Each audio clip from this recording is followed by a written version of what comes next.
To a child, particularly one that can't read yet, it's nearly impossible to tell the difference between something containing THC and something that doesn't. My name is Vincent Caleo and I am the medical director for the Upstate New York Poison Center. If I compare the numbers that we had in 2019 to what we have today, we've more than quadrupled the number of calls that we've had to the Poison Center for children ages 0 to 5 for accidental or unintentional exposures to edible forms of THC.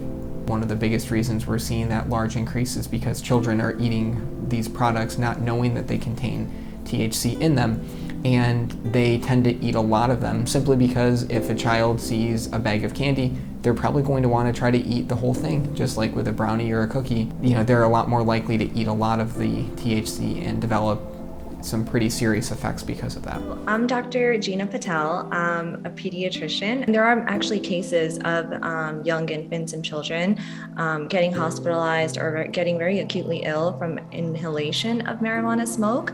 But the majority of hospitalizations occur after accidental ingestion of an edible. And like I said, a lot of times, the foods that are THC containing are very appealing, especially to someone who's so young.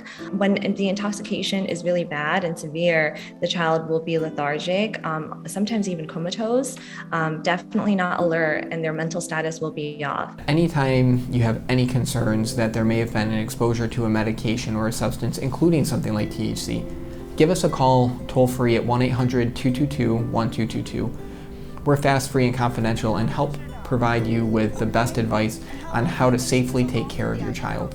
We're not going to have any judgment with the phone call. Our number one priority is just helping to keep your child safe. I always recommend people treat edible products just like they would treat any dangerous medications. Keeping them up and out of sight and out of reach of children can be a great way to help decrease the likelihood of the child getting into it.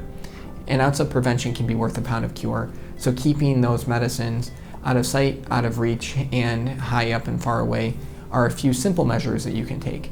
And in addition to that, one thing that we recommend is keeping your edible products, along with really any medications at home, in a medication lockbox.